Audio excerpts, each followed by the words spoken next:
আবু সালেহ জঙ্গি নদীর কিনারায় বসা, পেটে ক্ষুধা, পানির স্রোতের তালে তালে একটা ফল ভেসে আসলো। এই ফলটা দেখি আব্দুল কাদের জিলানী রহমতুল্লাহ আলাইহির আব্বা আবু সালেহ জঙ্গি ইনি ফলটা পাইয়ে এই ফলটা খেয়ে ফেললেন। ফলটা খেয়ে ফেলার পরেই তার অস্থিরতা শুরু হয়ে গেল। আমি তো এই ফল কার ফল খাইলাম, কোন বাগানের ফল খাইলাম? পানিতে ভেসে ভেসে আসলো নদীর স্রোতের তালে তালে। যতই আসুক আমি তো এই ফলের মালিক না, মালিক তো হলো ফলের গাছের মালিক, গাছের মালিক হলো মালিক। আমি তো মালিকের অনুমতি নেই, আমি তো অনুমতি ছাড়া ফলটা খেয়ে ফেললাম। হায়, আমি তো নাজায়েজ কাম করে ফেললাম। না না, এটা আমার জন্য বৈধ হয় নাই। অন্যের জিনিস অনুমতি ছাড়া ব্যবহার করা সম্পূর্ণ নাজায়েজ, ঠিক কিনা জোরে বলেন? আরেকজনের জিনিস তার অনুমতি ছাড়া ব্যবহার করা সম্পূর্ণ নাজায়েজ। মা বোনেরা খেয়াল রাখো, আরেক ঘর থেকে তুমি এক মহিলার কিছু আনবা, না জিগাইয়া আনা সম্পূর্ণ নাজায়েজ। কথাটা বুঝে আসছে?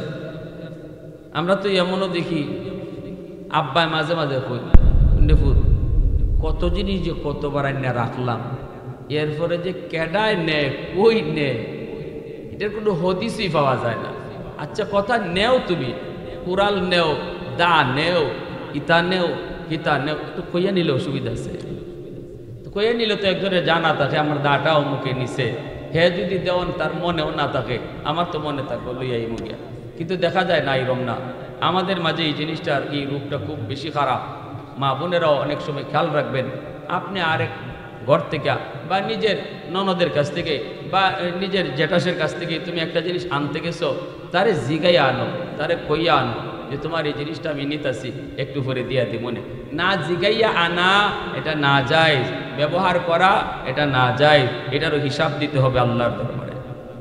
আর আমরা তো আলহামদুলিল্লাহ আম গাছের তলে দিয়ে যদি যাই আমের দিন, তাহলে আম গাছের তলে আম যে কয়টা পাইলাম মনে করলাম সবটার মালিক আমি, গিয়া দুধ দিয়া কলা দিয়ে আম খাইয়া শরীরে রক্ত বানাইয়া শেষ চাইতে উঠিয়া জুম্মর জুম্মর ইল্লাল্লাহর জিকিরও যদি করি লাভ হইতো না, ঠিক কিনা? হ্যাঁ, আম গাছের তলে যে আম পড়ছে এই আমের মালিক আমি না, গাছের মালিক এখন আমের মালিক, ঠিক কিনা? এই আমটারে লইয়া মালিকের কাছে যাই তুইব, আপনি গিয়া কই তুইব যে ভাই আপনার কাছে একটা আম পড়ছে, আম পাইলিছি, নেই না আপনি আমটা নেই। গাছের মালিক যদি মানুষের বাচ্চা হয় আমটা রাখবো নি? হ্যাঁ, কইব বেটা কত তাই আমার গাছের আম ইটাইয়া খাইয়া লইয়ে গেল, কোনোদিন জিগাইবার একটু মনেও চাইল না। আর তুমি ফাউরা আম লইয়া আইসো আমারে ফেরত দিতা, বাবা তুমি গে খাও। এইবার আমটা লইয়া ইয়া আপনি খান, খাইয়া রক্ত বানান, হালাল রক্ত হবে, ঠিক কিনা? ধরে 100 হালাল। আল্লাহ পাক আমাকে দুনিয়ার সব যায় ঝামেলা থেকে মুক্ত করে এই জান্নাতি সামিয়ানার নিচে আসার বসার তৌফিক দিছেন। শুকরিয়া তান আবারও বলি আলহামদুলিল্লাহ। দাকাইকুল আখবার নামক কিতাবে ইমাম গজ্জালি রহমতুল্লাহি আলাইহি একখান হাদিস এনেছেন, কিয়ামতের ময়দানে আল্লাহ পাক একজন বান্দাকে মাফ করতে চাইবেন, কিন্তু একটা উসিলা চাইবেন। উসিলা, বান্দা আমি তোরে মাফ করে দিব, দেখি কোনো একটা উসিলা পাই কিনা। তো আল্লাহ নিজেই তখন উসিলা স্বরূপ বলবেন, আচ্ছা বলো তো দুনিয়াতে তুমি আমার কোনো নায়েবে নবী হক্কানি কোনো আলেমের মজলিসে কোনোদিন বইয়া ওয়াজ শুনছিলাইনি? একটু কও, মনে পড়েনি? দেখো যদি এতটুকু ওসিলাও পাই আমি আল্লাহ তোমারে মাফ করে দেব। তখন লোকটাই কইব, না গো আল্লাহ মনে পড়ে না, হে জীবনেও আজ মাহফিলে বসে না, আলেমুল আমার মজলিসে উনি কোনো দিন বসে নাই। কইব, না গো আল্লাহ আমার মনে পড়ে না। তখন আল্লাহ পাক আবার বলবেন, ঠিক আছে দেখি এরকম উসিলাও নি পাই, তুমি একটু খেয়াল করে দেখো জীবনে কোনোদিন আলেমুল আমার সাথে এক মজলিসে খানা খাইছো নি? ই উসিলাও যদি পাই আমি আল্লাহ মাফ করে দিব। তখনও কয় না গো আল্লাহ, তাও মনে পড়ে না। আল্লাহ পাক তখন বলবেন, তো ঠিক আছে, দেখো এমন কোন এক ঘরে তুমি থাকছো নি যেই ঘরে আগে কোনো আলেম ছিল? কয় না, তাও মনে পড়ে না। তখন আল্লাহ বলবেন, আচ্ছা খেয়াল করে দেখো, তোমার কোনো সন্তানের নাম কোনো আলেমের নামে নাম রাখছো নি? ই উসিলা ফাইলেও আমি মাফ করে দেব। সুবহান। দেখো সন্তানের নাম, হ্যাঁ, হবিগঞ্জের সাহেব রাহিমাহুল্লাহ আজকে দুনিয়া নাই, ওনার নামে নাম রাখছো নি? শাইখে গুনুই রাহিমাহুল্লাহ আজকে দুনিয়ায় নাই, ওনার নামে নাম রাখছো নি? এভাবে কোনো আল্লাহ ওয়ালার নামে, কোনো হক্কানি আলেমের নামে সন্তানের নাম রাখছো নি? যদি এরকম একটা উসিলাও পাই, তাহলে বোঝা গেল সন্তানের নাম রাখাটাও একটা বিষয়, এটা খামখেয়ালির বিষয় না, ঠিক কিনা ভাই? এটাও বাপ মার জন্য উসিলা হইব, মা বাবার জন্য এটাও উসিলা হইব। আল্লাহ, তোমার একজন ওলির নামে আমার সন্তানের নামটা রাখছিলাম, এটাও মা বাবার নাজাতের জন্য আল্লাহর দরবারে উসিলা হয়ে যাবে।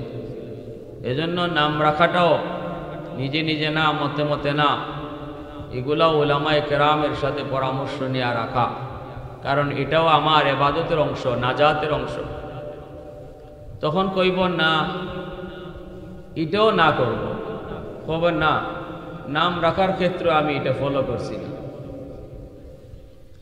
আল্লাহ পাক রব্বুল আলামিন তখন বলবেন, ও ফেরেশতারা, ওরে জিজ্ঞেস করো দুনিয়াতে এমন কোন বন্ধু তার ছিল কিনা যেই বন্ধু আলেম উলামাকে মহব্বত করত। সরাসরি উলামায়ে কেরামের সাথে মহব্বত তার প্রমাণিত হয় নাই।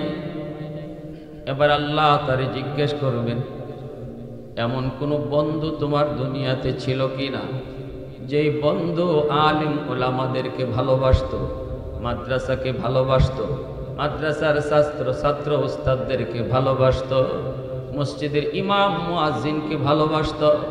এমন কোন বন্ধু তোমার দুনিয়াতে ছিল কি না? যেমন আপনাদের এলাকা মাদ্রাসা আসেনি না নাই? কি নাম? হ্যাঁ, আনোয়ারুল কোরআন। এলাকার জন্য রহমত। যে এলাকায় যে মাদ্রাসা, এই মাদ্রাসা হইল ওই এলাকার জন্য আল্লাহর পক্ষ থেকে রহমত। মাদ্রাসা রহমত টেনে আনে চুম্বকের মতো, কারণ এই মাদ্রাসায় আল্লাহর কালাম পড়ানো হয়। সমাজের যে মানুষগুলা মাদ্রাসার দিকে মুআফিক হয়, সমাজের মানুষ যদি মাদ্রাসারে টিকায় রাখার জন্য মনে প্রাণে চায়, তখন আল্লাহ ওই গোটা সমাজটারে রহমতের চাদর দিয়ে ঢেকে রাখে। আযাব গজব থেকে আল্লাহ এই সমাজকে হেফাজত করেন। যদি সমাজের মানুষ মাদ্রাসাকে দিল থেকে ভালোবাসে, আল্লাহ ওই সমাজকে গজব থেকে, আযাব থেকে হেফাজত করে। মাদ্রাসাকে কেন ভালোবাসি প্রশ্ন করলেই বলবে যে এখানে আমার আল্লাহর কালাম পড়ানো হয়, এজন্য ভালোবাসি, ঠিক না? মাদ্রাসাকে কেন ভালোবাসি? এখানে আমার রসুলের আদর্শ শেখানো হয়, এজন্য ভালোবাসি।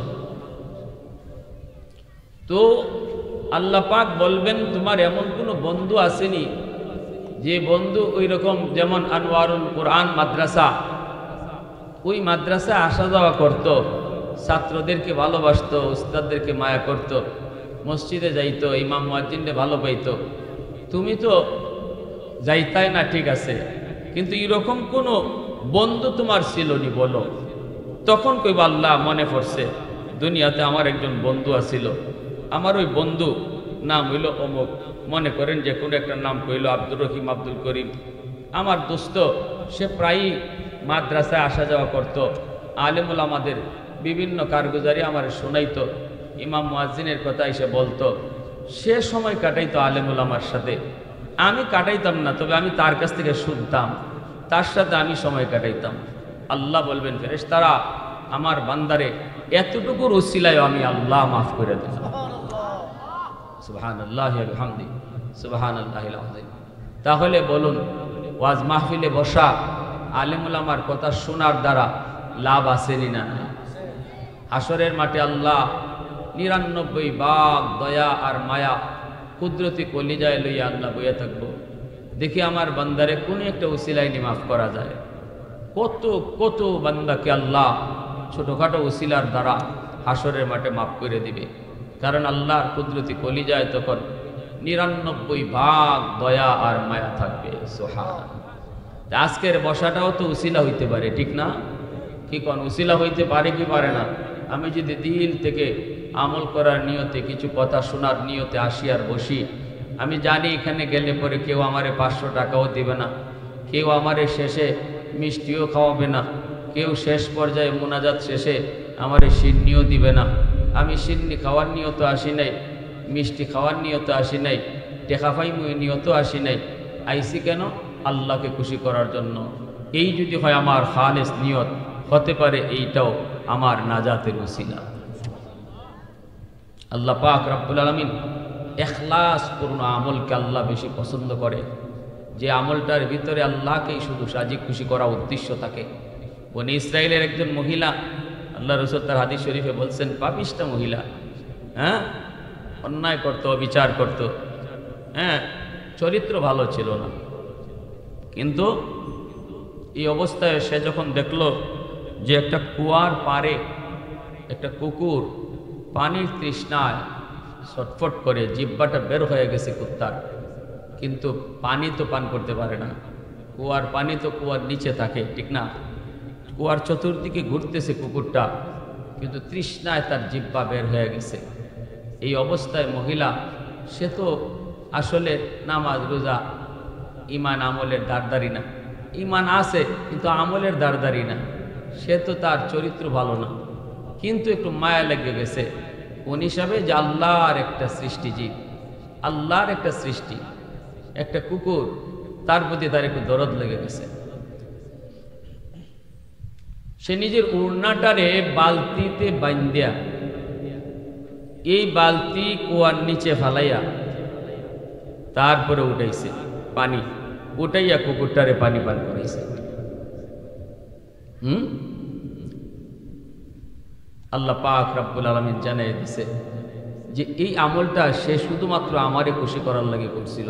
এখানে যে পানি পান করাইছে কুকুররে, এর বিনিময়ে তারে কেউ টাকা পয়সা দিছে বা নাকি এর কোনো উদ্দেশ্য আছিল যে আমি কুকুররে কুয়ার থেকে পানি পান করানোর পরে আমি একটা ফল পাইব, অমুকে আমারে 500 টাকা দিব, বা অমুকে আমারে বাহবা দিব, বা আমারে পরে চেয়ারম্যান বানাইব, নাইলে পরে আমার মেম্বার বানাইব, এমন কোনো উদ্দেশ্যই ছিল না।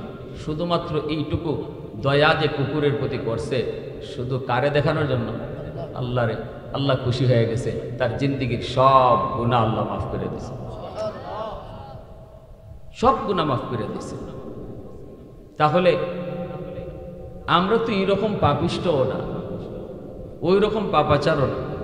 আমরা যদি এখানে একটু আসি শুধু আল্লাহকে খুশি করার নিয়তে, আল্লাহ পাক খুশি হয়ে আমার এই বসাকেও নাজাতের উসিলা বানিয়ে দিতে পারে। মান আমিলা সালিহাম মিন যাকারিন আও উনসা ওয়া হুয়া মুমিন ফালানুহইয়ান্নাহু হায়াতান তাইয়্যিবা ওয়ালানাজজিয়ান্নাহুম আজরাহুম বিআহসানি মা কানু ইয়ামালুন।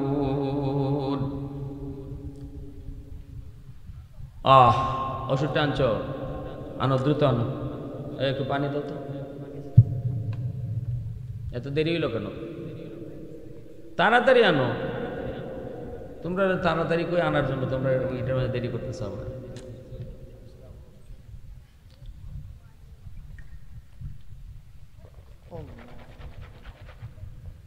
জিকির করি, লা ইলাহা ইল্লাল্লাহ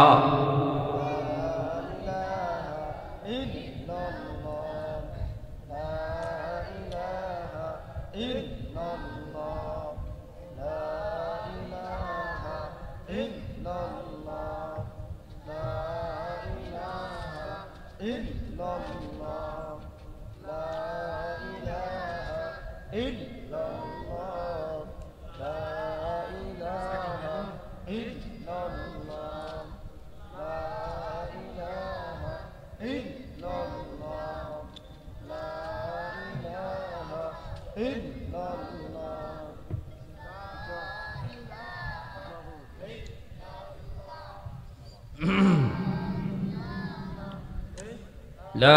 ইলাহা ইল্লাল্লাহু মুহাম্মাদুর রাসূলুল্লাহ। জোরে সোরে বলি সাল্লাল্লাহু আলাইহি ওয়াসাল্লাম। আল্লাহ পাক বলেন, মান আমিলা সালিহা কারিন আও উনসা ওয়া হুয়া মুমিন। চাই তুমি নারী হও, চাই তুমি পুরুষ হও, যদি তোমার কাছে দুইটা শর্ত পাওয়া যায়, আল্লাহ পাক তোমাকে দুইটা পুরস্কার দেওয়ার ওয়াদা করেছেন। এই আয়াতের ভিতরে দুইটা শর্ত সাপেক্ষে দুইটা পুরস্কারের ওয়াদা করেছেন কে? আল্লাহ পাক। ওয়াদা করেছেন কে? একটু জোরে আওয়াজ দিয়া বলেন কে? আর একটু জোরে বলেন কে? আরো জোরে কে? আল্লাহ। ওয়াদা করেছেন আল্লাহ। দুইটা শর্ত সাপেক্ষে আল্লাহ পাক দুইটা পুরস্কারের ওয়াদা করেছেন। চাই তুমি নারী হও, চাই তুমি পুরুষ হও। এই আয়াতের ভিতরে আল্লাহ পাক পুরুষের সাথে নারীকেও সম্বোধন করেছেন। অতএব বোঝা গেল পুরস্কারের ক্ষেত্রে নারী পুরুষ সমান, পুরস্কারের ক্ষেত্রে নারী পুরুষ সমান। আমলের ক্ষেত্রে মহিলার আমল কম, পুরুষের আমল বেশি, কিন্তু আল্লাহর দেওয়া পুরস্কারের ক্ষেত্রে নারী পুরুষ সমান। সুবহানাল্লাহ জোরে বলেন। একজন পুরুষ যেমন ওই দুই শর্ত সাপেক্ষে দুইটা পুরস্কার পাবে, একজন নারীও দুইটা শর্ত সাপেক্ষে দুইটা পুরস্কার পাবে।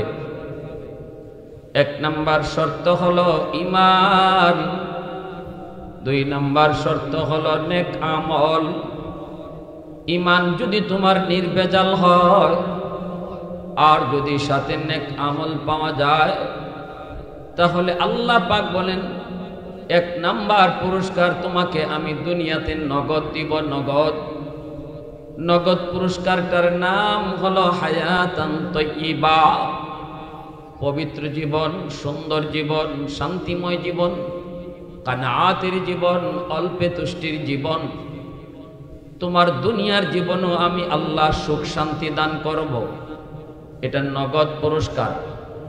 আর যেই পুরস্কারটা আল্লাহ বাকিতে দিবেন সেটা হলো মৃত্যুর পর জান্নাত, আল্লাহ তার মালিক বানায় দিবেন। অতএব আমাদের জানা প্রয়োজন শর্তগুলা কি কি, একটু সংক্ষিপ্ত আকারে বোঝাও প্রয়োজন। শর্ত এক নম্বরে ঈমান। ঈমান তো আল্লাহ আমাদেরকে জন্মসূত্রে দিয়া দিছেন। মুসলমানের ঘরে জন্ম নেওয়ার কারণে আমরা মুমিন, মুসলমানের ঘরে জন্ম নেওয়ার কারণে আমরা মুসলমান, ঠিক না? এটা আমাদের কামাই করার বিষয় না, কামাইও করতে হয় নাই। শুধুমাত্র দ্বিতীয় শর্তটা নেক আমল। ওই নেক আমলটা আমাদের কামাই করা প্রয়োজন। নেক আমল বলতে কি বোঝায়? নেক আমল বলতে আল্লাহ পাকের বিধিবিধান মানা, নিষিদ্ধ কাম থেকে নিজের বিরত রাখা, এর নাম হলো নেক আমল। এর নাম আদেশ মানা আর নিষেধ থেকে দূরে থাকা, ঠিক কিনা? শুধু নামাজের ভিতরেই নেক আমল সীমাবদ্ধ নয়, শুধু রোজার ভিতরেই ইবাদত আর বন্দেগী সীমাবদ্ধ নয়। ঘরের ভিতরেও আমাদের নেক আমল করার সুযোগ রয়েছে, সমাজের মধ্যেও নেক আমলের সুযোগ রয়েছে, চাকরির টেবিলে বসেও নেক আমলের সুযোগ রয়েছে, হাওরে বন্দরে থাইকেও নেক আমল করার সুযোগ আসেনি না নাই? একজন আল্লাহর বান্দা ফজরের নামাজ পড়া হাওরে বন্দরে গেল, হাওরে কাম করলো, মিথ্যা কথা বলল না, আরেকজনের জমির পানিও আনলো না, ক্ষেতের আইলো কাটলো না, কাম কাজ করলো, নিয়ত করলো মালিক জোহরের আজান হলে পরে জমির আইলি নামাজে দাঁড়াবো। এই মানুষটা জোহরের আজান হলে পরে যখন জমির আইলি নামাজে দাঁড়ায় যায়, আল্লাহ পাক ফেরেশতাদেরকে বলেন, ফেরেশতারা দেখো আমার বান্দা কামের ভিতরও আমার বিধান নামাজের কথা ভুলে নাই। আমি আল্লাহ তারে পেট দিয়েছি, আমি আল্লাহ তারে জীবিকার সুযোগ দিয়েছি, চাহিদা দিয়েছি। তোমরা ফেরেশতাদের পেট নাই, এজন্য তোমাদের খানার প্রয়োজন নাই, তোমাদের পানির তৃষ্ণা হয় না, ক্ষুধাও লাগে না, যার কারণে তোমরা 24 ঘন্টা আমি আল্লাহর কদমে সেজদা দাও, রুকু করো, তাসবিহ পড়ো।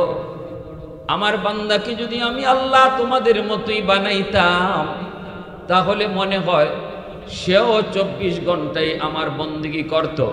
কারণ হলো কাজের ভিতরেও আমার বন্দেগী ভুলে না। যদি কাম না থাকতো মনে হয় সেও 24 ঘন্টা জিকির করত। সুবহানাল্লাহ।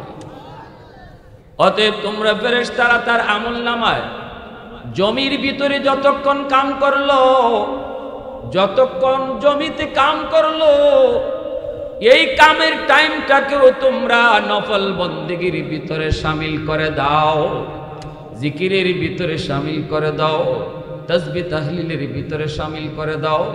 এজন্য একজন মানুষ যখনই আল্লাহর বিধান মাইনা দুনিয়ার কাম করবে, আমার নবীর তরিকা মতো কারো কোনো ক্ষতি করবে না, গুনার কাজেও যাবে না, ওই দুনিয়ার কামটাকে আল্লাহ পাক দুনিয়া রাখেন না, ওই দুনিয়ার কামটাকেও আল্লাহ ইবাদতে শামিল করে দেন। জোরে বলে সুবহানাল্লাহ। ফাইযা কুদিয়াতিস সালাত ফান্তাশিরু ফিল আরদ ওয়াবতাগু মিন ফাদলিল্লাহ।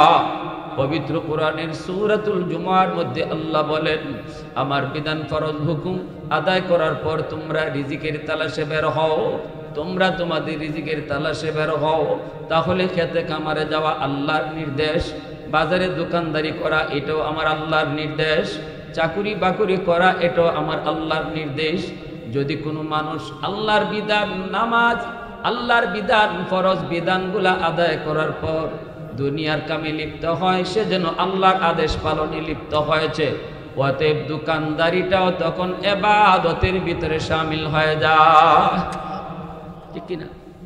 কারণ আল্লাহ পাক বলেন, ওয়ামা খালাকতুল জিন্না ওয়াল ইনসা ইল্লা লিয়াবুদুন।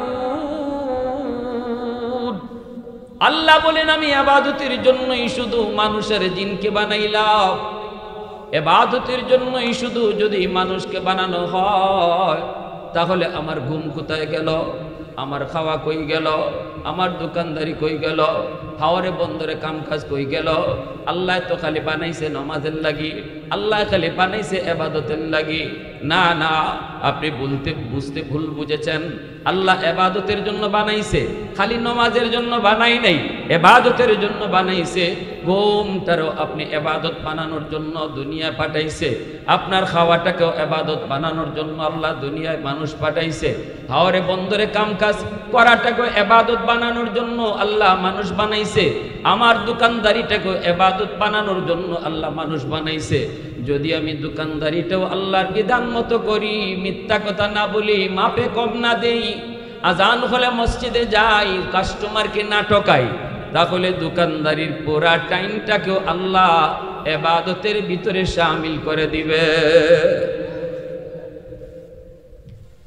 আল্লাহর কোন বান্দি ফজরের নামাজ পড়ার পর ঘরের কাম কাজে লিপ্ত হয়েছে, আল্লাহর বান্দি ঘরের কাম কাজে লিপ্ত হয়েছে ফজরের নামাজের পর, এইবার সে নাস্তা বানাইতেছে, বিবির নাস্তা বানাইতেছে, স্বামীর জন্য, বাচ্চার জন্য, ঘরের মানুষের জন্য।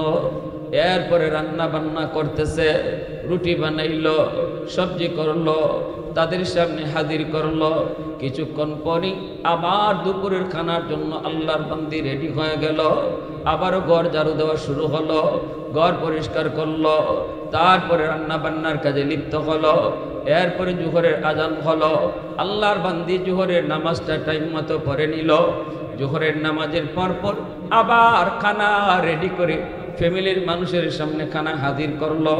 বলুন তো, এতটুকু সময়ের ভিতরে আমরা দেখলাম শুধু নামাজ পড়ছে, ইবাদত বলতে এত দূর? না না, এত দূর ইবাদত নয়। ফজরের নামাজটা পড়ার পর আর জোহরের নামাজটাও ঠিক মতো আদায় করার পর ঘরের ভিতরে পর্দা মাইনা চললো, আল্লাহকে নারাজ এমন কোনো কাম সে করে নাই, স্বামীরকে খুশি রেখে চললো, বেপর্দায় বের হলো না। আল্লাহর বান্দি জোহর পর্যন্ত শুধু নয়, এমনকি মাগরিব পর্যন্ত যতগুলা সময়, এই সময়ের ভিতরে সে যত কাম ঘরের করলো, পুরা সময়টাকে আল্লাহ পাক নফল নামাজ পড়লে পরে যেই সওয়াব হতো, ঘর ঝাড়ুর টাইমটাও তার নফল নামাজের ভিতরে শামিল হয়ে গেল। এজন্যই আল্লাহর একজন বান্দি মহিলা, পুরুষের আগে মহিলারা আল্লাহর ওলি হওয়া সহজ। একজন পুরুষ আল্লাহর ওলি হওয়া যতটা কঠিন, মহিলা আল্লাহর ওলি হওয়া ততটা সহজ। কারণ মহিলা আল্লাহর কাছে হিসাব তার বড় কম। নামাজের হিসাব দাও, রোজার হিসাব দাও, সতীত্বের হিসাব দাও, স্বামীর হুকুম মাইনা চলছো কিনা এই হিসাব দাও। কথা 4টে হই, এর 5 নম্বর কোনো কথাই নেই। নামাজটা পড়ছো নি, রোজা রাখছো নি, স্বামীরে মানছো নি, পর্দা করছো নি, 4 কাম কইলই। মহিলা এই 4 কাম যার ঠিক আছে, দুনিয়াতে সে আল্লাহর ওলির তালিকায় নাম লেখায় নিছে। জোরে কন্যা সুবহানাল্লাহ। সে আল্লাহর ওলির তালিকায় নাম লেখায় নিছে। এই মহিলা কইবেন পুরুষের তুলনায় তার আমল তো কম। মহিলারা আমার নবীর কাছে প্রশ্ন করেছিল, নবী গো, পুরুষ তো আমাদের চেয়ে আমল বেশি করার সুযোগ পায়। যেমন পুরুষে জুম্মার নামাজ পড়ে, পুরুষে ঈদের নামাজ পড়ে, পুরুষে আবার দেখা যায় জিহাদও করে। আমরা মহিলারা জুম্মায়ও যাইতাম পারি না, আমরা ঈদের নামাজও পারি না, আমরা জিহাদও যাইতাম পারি না। তাহলে পুরুষের আমল তো আমাদের চেয়ে বেশি হয়ে গেল। আল্লাহর নবী রহমতের নবী বলেন, শোনো, তোমরা যদি ঘরের কাম ঠিক মতো আদায় করো, পর্দা রক্ষা করে চলো, স্বামীরে খুশি রেখে চলো, তাহলে স্বামী বাহিরে গিয়া যতগুলা আমল করেছে, বাহিরে গিয়া জুম্মা পড়েছে, তোমাকে আল্লাহ পাক ঘরে বসায়া জুম্মার সওয়াব দিয়ে দিবে। স্বামী ঈদের নামাজ পড়েছে, তুমি ঘর ঠিক রাখছো, আলমারআতু রাইয়াতুন আলা বাইতি যাওজিহা ওয়া ওয়ালাদিহি, মহিলা তুমি স্বামীর মালের হেফাজত করছো, স্বামীর সন্তানগুলাকে ঠিকমতো লালন পালন করেছো, তাহলে স্বামী বাহিরে গিয়ে যত আমল করেছে আল্লাহ তোমাকে ঘরে বসায়া সমান সব আমল নামায় দিয়ে দিবে। ঈদের নামাজ পড়েছে স্বামী বাহিরে গিয়া, মহিলা ঘরে বসে ঈদের নামাজের সওয়াব পাওয়া যায়। পুরুষ মানুষ জিহাদ করেছে বাহিরে গিয়া, মহিলা ঘরে বসে জিহাদের সমান সওয়াব পাওয়া যায়। সুবহানাল্লাহ। কারণ মহিলাকে আল্লাহ পাক রব্বুল আলামিন স্বামীর মালামাল হেফাজত করলো কিনা এটা আল্লাহর কাছে মহিলা জিজ্ঞাসিত হবে। সন্তানগুলাকে ঠিক মতো মানুষ করলো কিনা, সন্তানকে ঠিক মতো দিন শিখাইলো কিনা, এই ব্যাপারে মহিলা আলাদাভাবে জিজ্ঞাসিত হবে। কারণ বাবার চেয়ে মাকে সন্তানরা বেশি টাইম পায়, মার কাছে সন্তানরা বেশি টাইম পায়। বাবাকে কম সময় দেখে, গর্ভে ছিল তাও মায়ের পেটে, মাকে মার সাথেই ছিল, দুধ পান করেছে তাও মায়ের দুধ পান করেছে, মায়ের সাথেই ছিল। কিছু ছোট্ট বয়স, হাঁটা মাত্র শিখেছে বাচ্চা, তখনও মায়ের সাথে। বাবা তো কাজকর্মের জন্য ঘরের বাহিরে ছিল।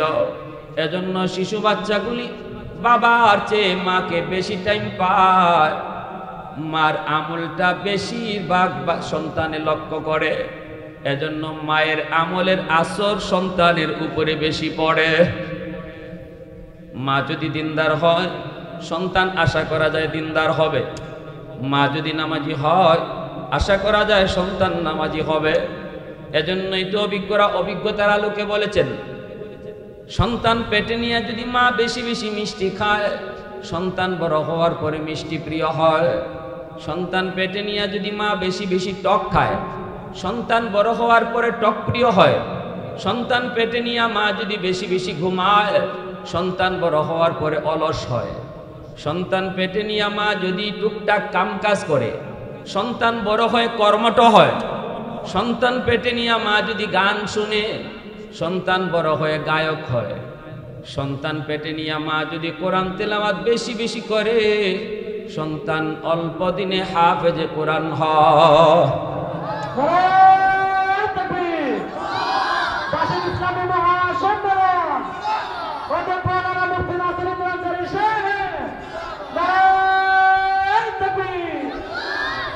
একটু আগায় বসি।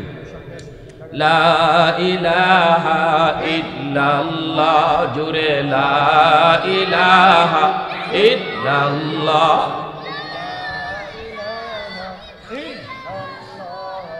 লা ইলাহা ইল্লাল্লাহ,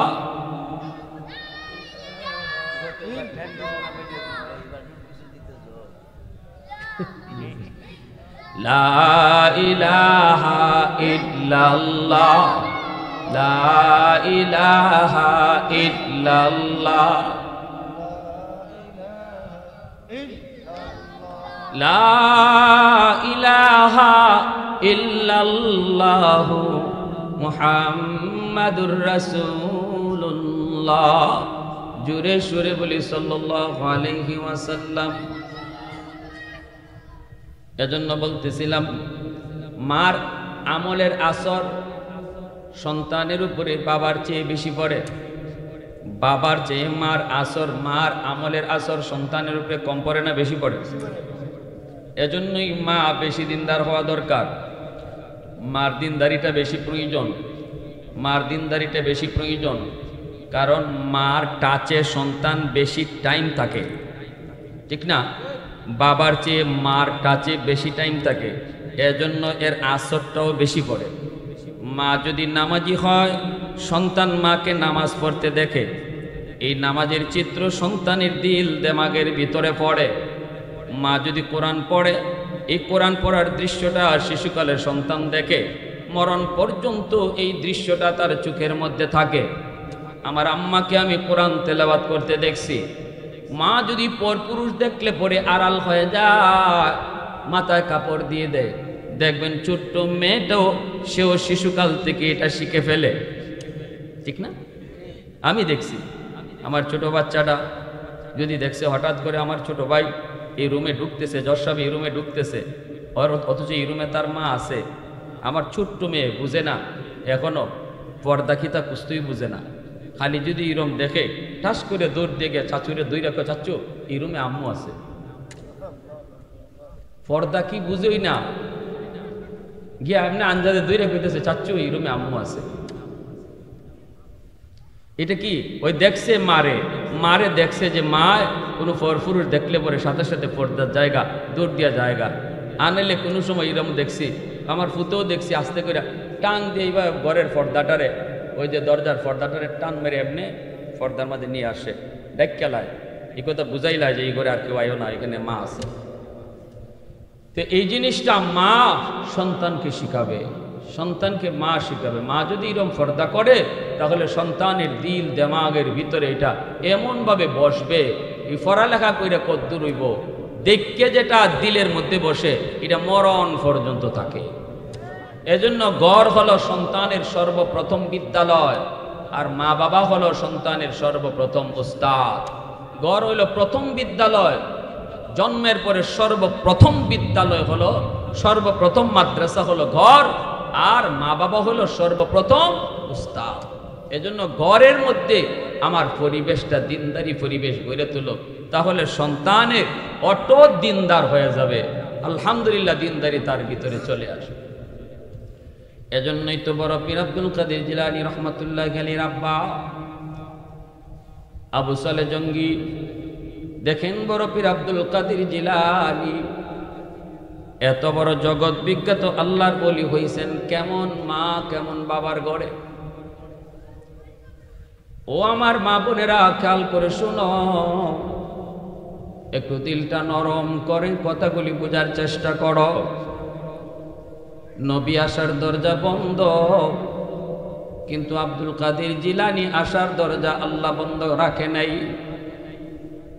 রসুল আসা বন্ধ, কিন্তু মঈনুদ্দিন চিশতির মতো আল্লাহর ওলি দুনিয়া আসার দরজা বন্ধ হয় নাই। নবী আসার দরজা বন্ধ, শাইখে গুনুই রাহিমাহুল্লাহর মতো ওলি আল্লাহ এখনো দুনিয়া আসার দরজা আল্লাহ বন্ধ করে নাই। আল্লাহর ওলি শাইখে গুনুই রাহিমাহুল্লাহর মার মতো একজন মা হও, জিলানির মার মতো একজন মা হও, চিশতির মার মতো একজন মা হও। এখনো আল্লাহ তোমার গর্ভ থেকে মঈনুদ্দিন চিশতি আল্লাহ জন্ম দিবে। আবু সালে জঙ্গি নদীর কিনারায় বসা, পেটে ক্ষুধা, পানির শ্রুতির তালে তালে একটা ফল ভেসে আসলো। এই ফলটা দেখি আব্দুল কাদের জিলানী রহমতুল্লাহ আলাইহির আব্বা আবু সালে জঙ্গি, ইনি ফলটা পাই এই ফলটা খেয়ে ফেললেন। ফলটা খেয়ে ফেলার পরেই তার অস্থিরতা শুরু হয়ে গেল। আমি তো এই ফল কার ফল খাইলাম, কোন বাগানের ফল খাইলাম? পানিতে ভেসে ভেসে আসলো নদীর শ্রুতির তালে তালে। যতই আসুক আমি তো এই ফলের মালিক না, মালিক তো হলো ফলের গাছের মালিক, গাছের মালিক হলো মালিক। আমি তো মালিকের অনুমতি নেই, আমি তো অনুমতি ছাড়া ফলটা খেয়ে ফেললাম। হায়, আমি তো নাজায়েজ কাম করে ফেললাম। না না, এটা আমার জন্য বৈধ হয় নেই। অন্যের জিনিস অনুমতি ছাড়া ব্যবহার করা সম্পূর্ণ নাজায়েজ, ঠিক কিনা জোরে বলেন? আরেকজনের জিনিস তার অনুমতি ছাড়া ব্যবহার করা সম্পূর্ণ নাজায়েজ। মা বোনেরা খেয়াল রাখো, আরেক ঘর থেকে তুমি এক মহিলার কিছু আনবা, না জিগাইয়া আনা সম্পূর্ণ নাজায়েজ। কথাটা বুঝে আসছে? আমরা তো এমনও দেখি, আব্বাই মাঝে মাঝে কই, কত জিনিস যে কতবার আইনা রাখলাম, এরপরে যে কেডায় নেয় কই নেয় এটার কোনো হদিসই পাওয়া যায় না। আচ্ছা কথা নেও, তুমি কুড়াল নেও, দা নেও, ইতা নেও, হিতা নেও, একটু কইয়া নিলে অসুবিধা আছে। তো কইয়া নিলে তো একজনের জানা থাকে আমার দাটা অমুকে নিছে, হে যদি দেওয়ান তার মনেও না থাকে, আমার তো মনে থাকবো লইয়াই মুগিয়া। কিন্তু দেখা যায় না এরম না। আমাদের মাঝে এই জিনিসটার এই রূপটা খুব বেশি খারাপ। মা বোনেরাও অনেক সময় খেয়াল রাখবেন, আপনি আরেক ঘর থেকে বা নিজের ননদের কাছ থেকে বা নিজের জেঠাসের কাছ থেকে তুমি একটা জিনিস আনতে গেছো, তারে জিগাইয়া আনো, তারে কইয়া আনো যে তোমার এই জিনিসটা আমি নিতাছি, একটু পরে দিয়া দি। মনে না জিগাইয়া আনা এটা না যায়, ব্যবহার করা এটা না যায়, এটারও হিসাব দিতে হবে আল্লাহর দরবারে। আর আমরা তো আলহামদুলিল্লাহ আম গাছের তলে দিয়ে যদি যাই আমের দিন, তাহলে আম গাছের তলে আম যে কয়টা ফাইলাম মনে করলাম সবটার মালিক আমি, গিয়া দুধ দিয়া কলা দিয়ে আম খাইয়া শরীরে রক্ত বানাইয়া শেষ চাইতে উঠিয়া জুম্মর জুম্মর ইল্লাল্লাহর জিকিরও যদি করি লাভ হইতো না, ঠিক না? হ্যাঁ, আম গাছের তলে যে আম পড়ছে এই আমের মালিক আমি না, গাছের মালিক এখন আমের মালিক, ঠিক না? এই আমটারে লইয়া মালিকের কাছে যাই তুইব, আপনি গিয়া কই তুইব যে ভাই আপনার কাছে একটা আম পড়ছে, আম পাইলিছি, নেই না, আপনি আমটা নেই। গাছের মালিক যদি মানুষের বাচ্চা হয় আমটা রাখবো নি? হ্যাঁ, কইব বেটা কত তাই আমার গাছের আম ইটাইয়া খাইয়া লইয়ে গেল, কোনোদিন জিগাইবার একটু মনেও চাইল না। আর তুমি ফাউরা আম লইয়া আইসো আমারে ফেরত দিতা, বাবা তুমি গে খাও। এইবার আমটা লইয়া ইয়া আপনি খান, খাইয়া রক্ত বানান, হালাল রক্ত হবে, ঠিক কিনা? ধরে 100 হালাল। আর আমরা দেশে আরেকটা আমল আছে, তাল গাছ থেকে তাল ফললে তালের মালিক আর থাকে না, গাছের মালিক আর তালের মালিক থাকে না। ইতাফত তো কই পাইছেন আপনারা? হ্যাঁ, এই সমস্ত মাসলা কই পাইছেন? তাল গাছ থেকে তাল ফললে গাছের মালিক আর তালের মালিক থাকে না, এগুলো মিশা কথা। কোনো গাছের মালিক কখনো তার মালিকানা যায় না গাছ থেকে ফললো। অতএব এই যুবকরা এখানে যারা আসো, কিতা খবর? তুফানের দিন আইলে পরে দল বান্ধিলাম মিজি জায়গা মানুষের কাছে আমানবার লাগে।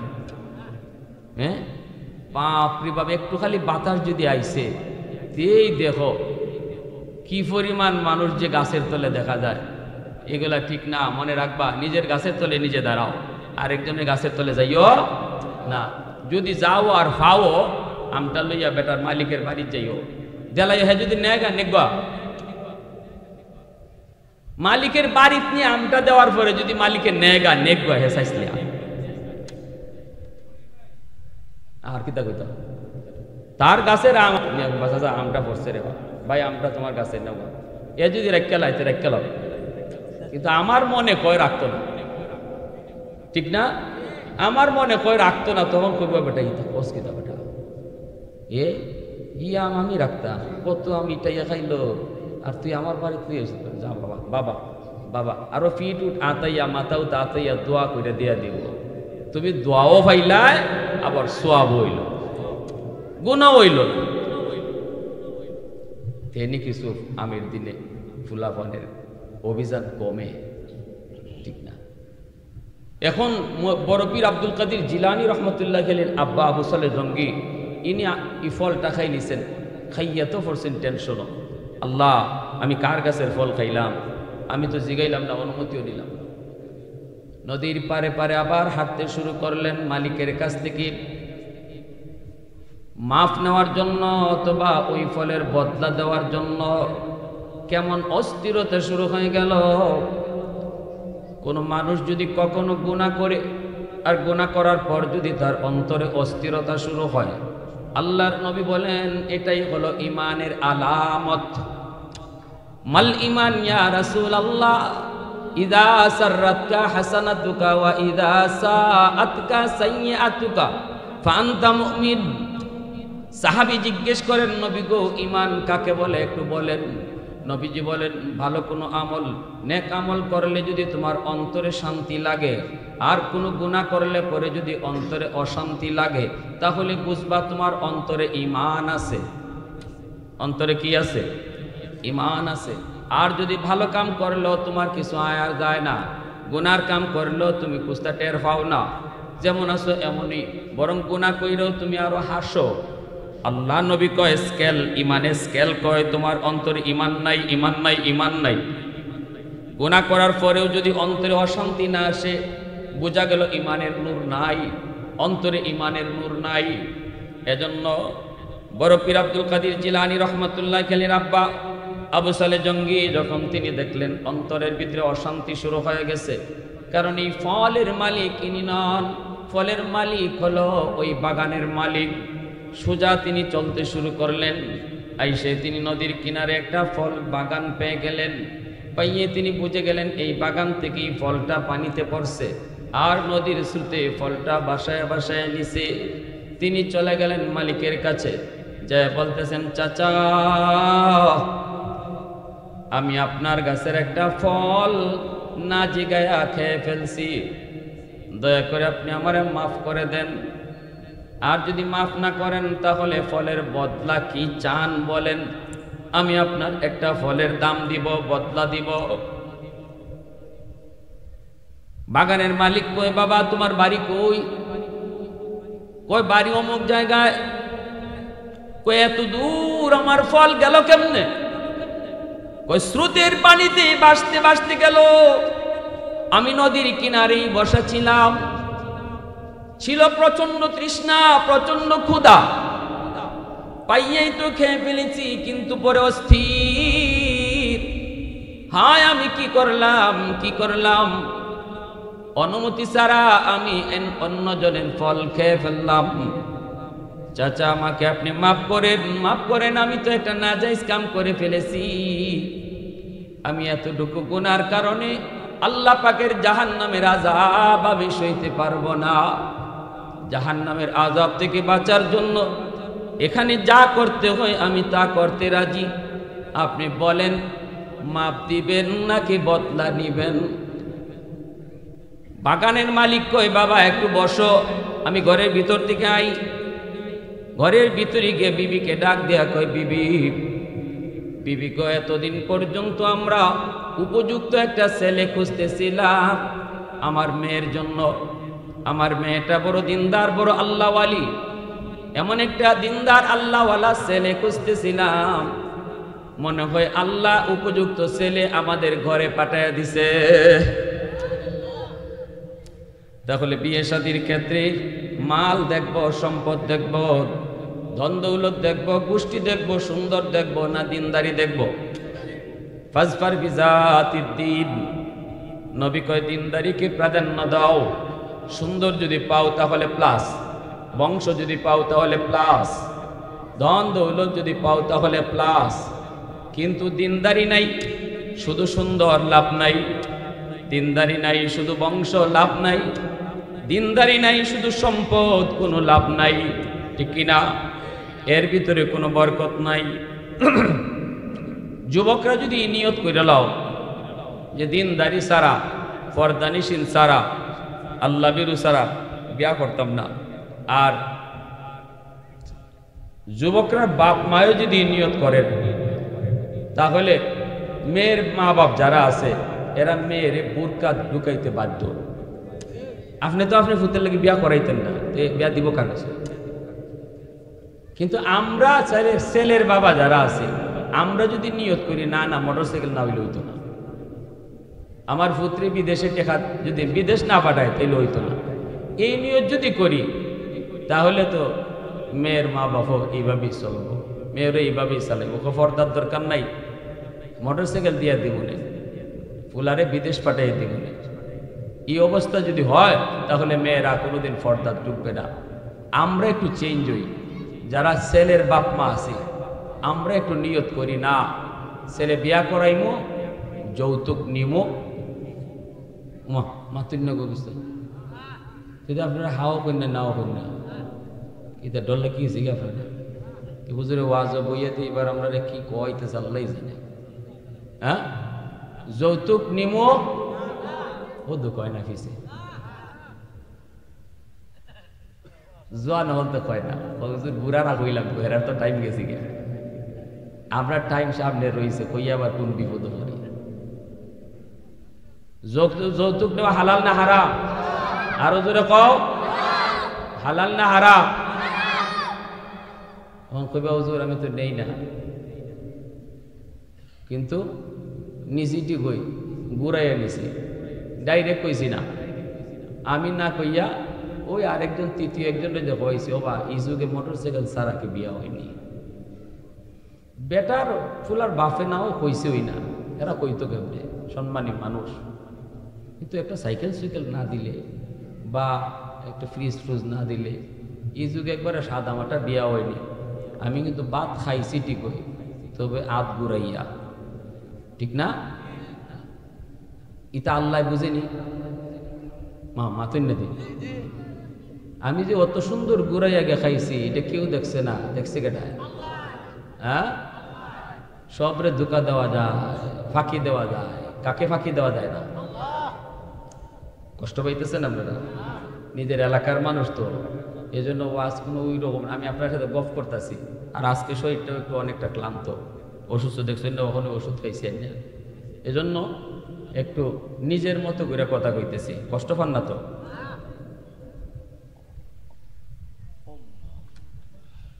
আলহামদুলিল্লাহ। মা বোনেরাও খেয়াল রাখেন, আপনার পুত্রে যদি আপনি যৌতুক লইয়া বিয়া করান, রেডি তখন আপনার মেয়েটারও এইভাবেই বিয়া দেওয়ান লাগবো। কথাটা জায়গা মতো হয়েছে নি? আপনার পুত্রে যদি আপনি যৌতুক লইয়া বিয়া করান, নিজের জিলারও ইবাই দেওয়ান লাগবে, রেডি তখন। আর নিজের পুত্রে যদি আপনি খুব সাদা দিলে বিয়াটা করাই আনুন, আল্লাহর রহমতে আপনার মেয়েটারও তুল্য লই যাব, টেরো পাইতা না, কষ্ট টের পাইতা না, ঠিক না? সব কিছু নিজের উপরে আনবা, নিজের উপরে আনবা। নিজের ফুতের বউটা গড় আইছে, ফুতের বউটারে ফুতের বউ মনে না কইরা যদি নিজের মেয়ে মনে করুন, আপনার মেয়েটারও যেখানে বিয়া দিবা এখানেও ফুতের বউ মনে করতো না, নিজের ফুরিই ভাবব। আমি যা করবো তা পাইমু, আমি যা করবো তা পাইমু। আল্লাহ পাক এভাবেই রাখছে, দুনিয়ারে মেনটেন করে রাখছে। পরে কাইন্দা লাভ নাই, যতই খানমো লাভ নাই, নিজের উফরিয়াইয়া পড়ব, নিজের উফরি পড়ব। এজন্য নিজের চলাটা, নিজের সিদ্ধান্তটা সঠিক নেন, কারণ দুদিন আগ পর এই বিষয়টা আমার উপরে আবার আসবে, আবার আসবে। আমার এখনো মনে পড়ে, আমি খাতিয়া মাদ্রাসায় যখন পড়তাম তখন যে গরো লজিং আসলাম, তো লজিংয়ের তো খুব মায়া করতো, সবাই মায়া করতো, সবাই তো আর লজিং হুজু মেসাব ডাকতো না, কেউ এই বাইকনা ডাকতো, কেউ নাতি ডাকতো, এরকমভাবে সবাই মায়া করতো খুব বেশি।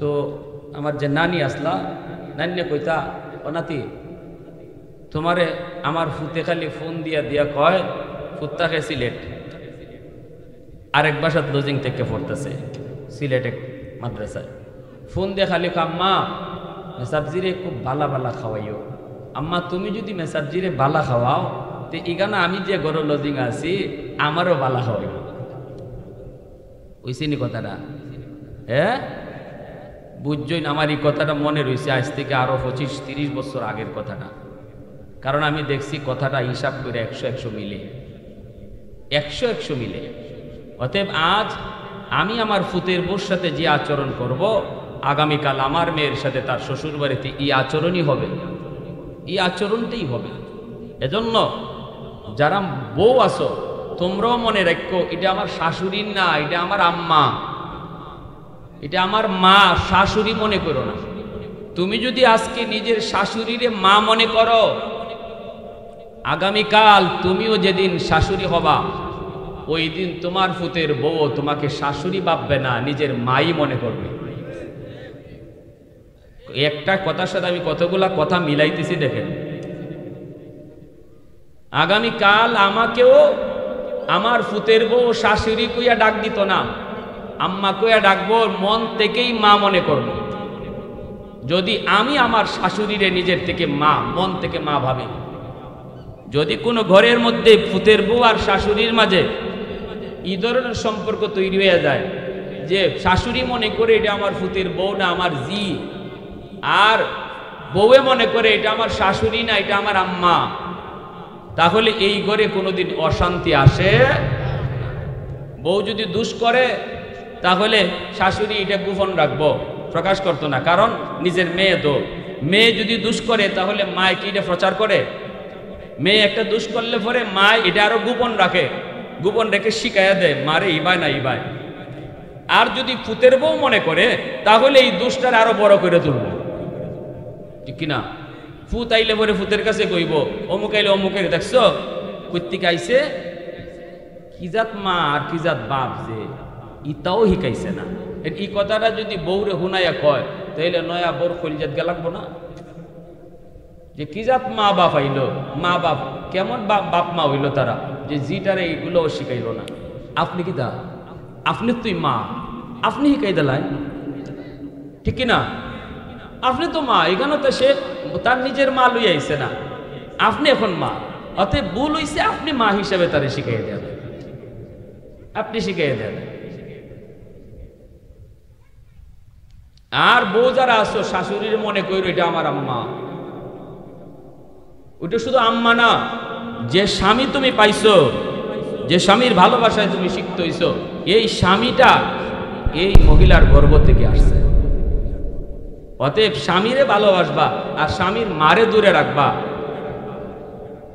এটা আল্লাহ বরদাস্ত করবে না কপালও কিন্তু দুদিন পরে তোমার কপালও এমনই আসতেছে ঠিক কিনা রে ভাই সংক্ষেপে বলে ফেললাম কথাগুলা আব্দুল কাদের জিলানী রহমতুল্লাহ আলাইহির আব্বা তিনি যখন গেছেন মালিককে গিয়ে কইছেন মালিকে গিয়া বউরে পরামর্শ করছে কই ছেলে তো ফাই নিছি উপযুক্ত আমার মেয়েটাও তো এরম দিনদার এমন ছেলে ফাই কই কত মানুষে কত ফল ইটাইয়া উঠাইয়া খাইয়া লয়ে গেল গা গাছও উঠে চুরি করে খাইয়া গেল গা কোনোদিন জিগাইবার একটু মন চাইল না আর এই কেমন ফুলা অত দূর একটা ফল গেছে বাইশা নদীর পানিতে এই ফলের আমার খবরই নাই আমি জানি না আমার ফলের খবর এই ফল খাইয়া আইসে মাফ নিত ই ছেলেরে কি করা যায় না হাত ছাড়া করা যায় না এটারে আটকানি লাগবো আইয়ে কইতেছে বাবা মাপ দিতাম না বদলা দেওয়ান লাগবো কিতা কয় বদলা দেওয়ান কয় কেমনে বদলা কয় আমার ফল দেও ফল যেটা খাইছো এটা বাইর করো ফ্যাটের ভিতরে ফল কি বাইর করা সম্ভব আল্লাহর বান্দা তখন বলে চাচা যান এটা তো সম্ভব নয় বদলা আপনি কি চান আপনি বলেন কয় তাহলে বদলাই যদি তোমার দিতে হয় বদলা হিসাবে আমি তোমার কাছে দাবি করব আমার মেয়েটাকে তোমার বিয়ে করতে হবে আবু সালে জঙ্গি কয় আমি রাজি কয় রাজি হইবা পরে আগে বুঝো আমার মেয়ে কিন্তু খুব কালো তো কালো জমের কালো সুন্দরের লেশ মাত্র নাই আবু সালে জঙ্গি কয় আমি তাতেও রাজি কারণ দুনিয়ার হায়াতের জীবন কদিন পরকালের জাহান্নামের শাস্তি আমি ভোগ করতে পারবো না। কয় তাও যদি মানো তাহলে আরো রয়েছে। কয় কি? কয় আরো সমস্যা আছে। কয় কি সমস্যা? কয় চোখ দুইটা অন্ধ, চৌকে দেখে না। আপনার এরকম কইলে বিয়া করবেন না? কইবার মাহফিল লইবার লাগাই কি তার ঠেকাত পড়ছি না, তা দিলে দিও না দিলে নাই। তোমার মাহফিল লাগাই বই দিছি, আল্লাহর সামনে বুঝাফর হই বলে। এইবার আবু সালে জঙ্গি কয় অন্ধ যদি হয় তবু আমি রাজি। সুবহানাল্লাহ জোরে কর। 60-70 বছরের হায়াতের জীবন হয়তো কোনো না কোনো একভাবে শেষ হয়ে যাবে, কোনো না কোনোভাবে কেটে যাবে। মরতে তো হবেই, অনন্তকাল কেউ তো দুনিয়ায় আসি নাই। আজ নয় কাল, এখন নয় তখন আমাকে যেতেই হবে। অতএব না দুনিয়ার এই হায়াতে, অল্প হায়াতের জীবনে আমার এত সুখের প্রয়োজন নাই। একটা ফল না জিগাইয়া না অনুমতি না নিয়ে খাওয়ার কারণে একদিনও যদি জাহান্নামের আগুনে জ্বলতে হয়, আমি আবু সালে জঙ্গি তাতে রাজি না। প্রয়োজনে দুনিয়ার 70 বছরের হায়াতের জীবন একজন অন্ধ মহিলাকে নিয়ে কাটায় দিব, তবু একদিনও জাহান্নামের আগুনে জ্বলতে রাজি না। বাগানের মালিক কই যুবক, এখানেই শেষ নয়, আরো সমস্যা আছে। বলে কি? কয় কথা কইতে পারে না বুবা। আবু সালে জঙ্গি কয় তাতেও রাজি। কয় আর কয় আরো সমস্যা আছে। বলে কি? কয় পানায় আতুর। আবু সালে জঙ্গি কয় তাতেও আমি রাজি। এইবার বাগানের মালিক কয় ঠিক আছে, এত কিছুতেও যদি তুমি রাজি থাকো তাহলে তোমাকে আমি মাপ দিয়ে দিলাম। যাও বাবা বিয়ের আসরে ঢুকো। বিয়ে হয়ে গেল, তাকে ঢুকানো হলো বাসর ঘরে। বাসর ঘরে ঢুকে তিনি দৌড় দিয়ে আবার বের হয়ে আসলেন। ঘটনা কি? তিনি বাসর ঘরে ঢুকছেন, ঢুকে তো তিনি দেখবেন কালো জমের কালো একজন মেয়ে বাসর ঘরে বসা। তিনি তো এমনটাই ভাবতেছেন, কিন্তু ঢুকেই দেখেন এত সুন্দর, এত রূপ, এত রূপ, পুরা ঘরটা তার রূপের আলোতে ঝলমল করে। তিনি তো চাকাইলেন, তাকায় দেখবেন হয়তো তার চোখ নাই, কিন্তু তাকায় দেখেন ডাগর ডাগর চোখ দিয়ে তার দিকে তাকায় রয়েছে। তিনি তো জানেন তার বউ কথা বলতে পারে না বুবা, কিন্তু তিনি ঢুকতেই বউ কয় আসসালামু আলাইকুম ওয়া রাহমাতুল্লাহ। দৌড় দিয়ে বের হয়ে আসলেন, আয়া বলতেছেন বাবা হয়তো আমি ভুল করেছি, নয়তো আপনারা ভুল করেছেন।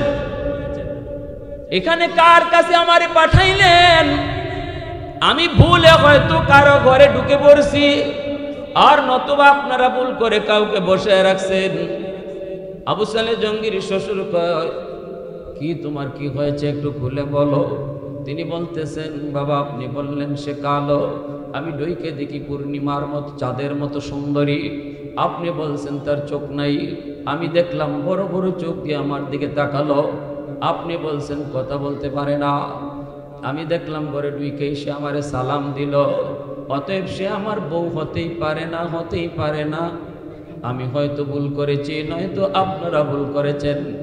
তখনই শ্বশুর কই না বাজান আমরাও ভুল করি নাই, তুমিও ভুল করো নাই। যারে তুমি দেখছো সেই হলো তোমার হালাল বৈধ স্ত্রী, তার সাথেই তোমার বিবাহ হয়েছে। কয় তাহলে আপনি যে বললেন তার চোখ নাই, অন্ধ। কয় কারণ হলো আমার মেয়েটা জীবনে কোনো দিন বেগানা পুরুষ এই চোখ দিয়া দেখে না। আপনি বলেছেন কথা বলতে পারে না, কয় কারণ হলো এই মুখ দিয়ে আমার মেয়েটা বেগানা পুরুষের সাথে কোনো দিন কথা বলে নাই। আপনি বলেছেন পায়ে হাঁটতে পারে না, কয় কারণ আমার মেয়েটা কোনো দিন উপযুক্ত হওয়ার পর পর্দার বাহিরে কোনোদিন পা দেয় নাই, এজন্য বলছি পা দিয়ে হাঁটতে পারে না। ভাইরা বন্ধুরা, এই হলো আব্দুল কাদের জিলানীর মার কথা, এই হলো আব্দুল কাদের জিলানীর বাবার কথা। বাবার ইতিহাস, মায়ের ইতিহাস বললাম। বাবা কেমন বাবা? ওই যেই বাবার অন্তরে আল্লাহর এমন ভয়, একটা ফলের দাবি মুক্ত হওয়ার জন্য যাই না সই না অন্ধ বোবা আতুর একজন মহিলাকে বিবাহ করতেও রাজি। আর এমন একজন মহিলা তিনি, যেই মহিলা পর্দা মাইনা এমন ভাবে চলছেন, বাবায় কয় অন্ধ বোবা লুলা। এমন মা বাবার গর্ভ থেকে আল্লাহ পাক জগৎ বিখ্যাত ওলিদের সরদার আব্দুল কাদের জিলানীর জন্ম দিয়েছে।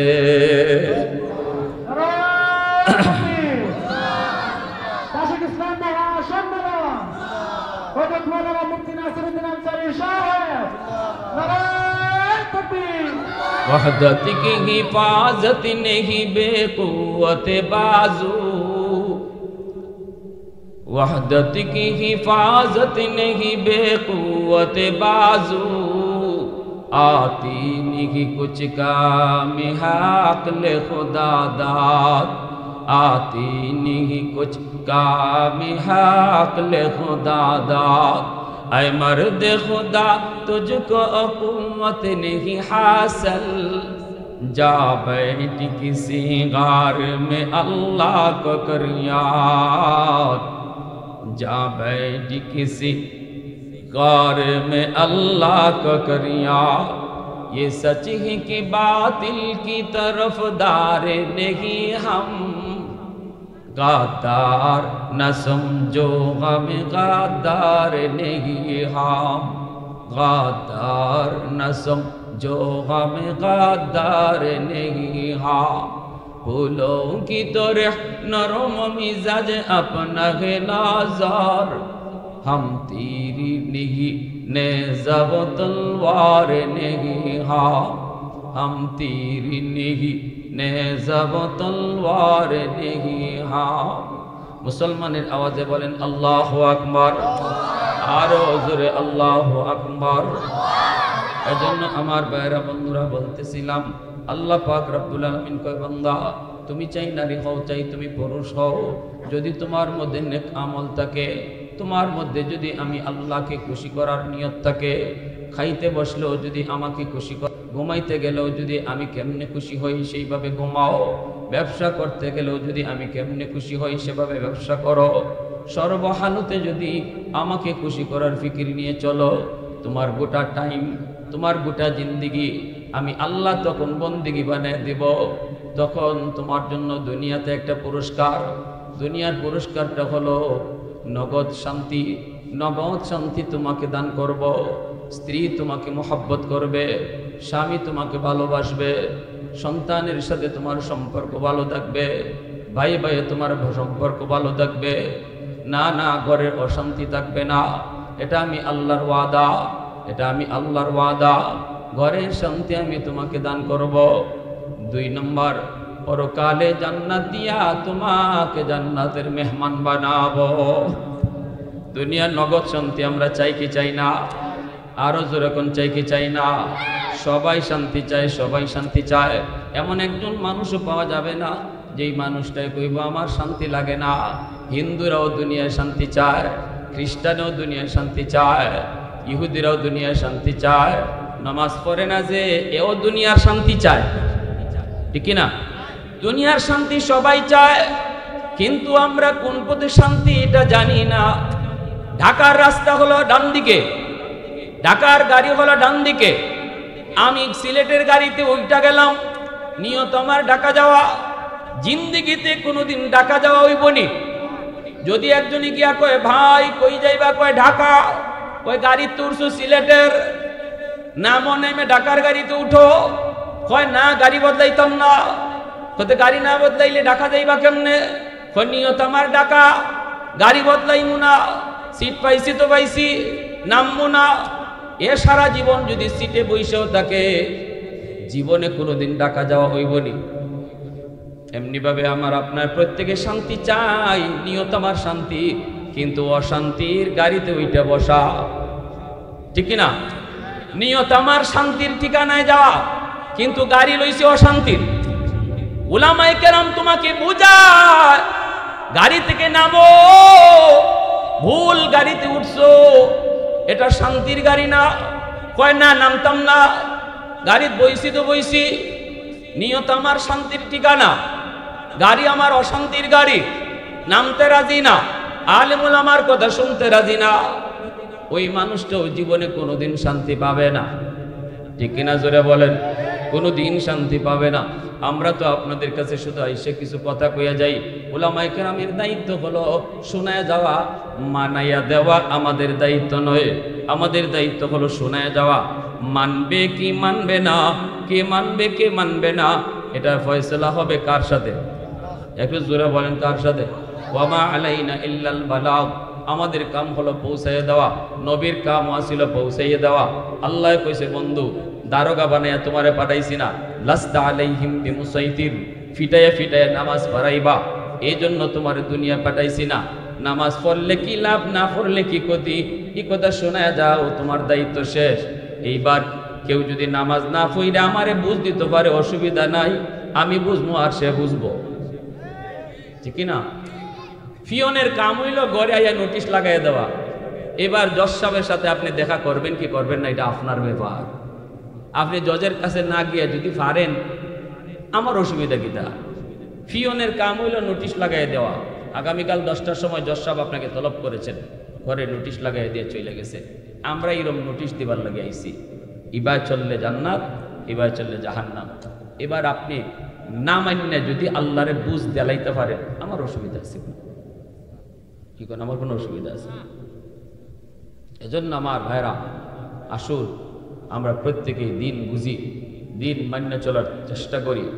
আর বিশেষ করে মা বোনেরা আজকে যারা আয়োজন করেছে, মা বোনেরা যারা আয়োজন করেছে, তাদের প্রত্যেককে অনুরোধ করব, আল্লাহ পাক তাদেরকে যেন পর্দার ভিতরে তাকিয়া স্বামীর আনুগত্য কইরা সন্তানগুলাকে দিনের পথে চালাইবার তৌফিক দেন। বিশেষ করে আপনাদের এলাকার যে মাদ্রাসাখানা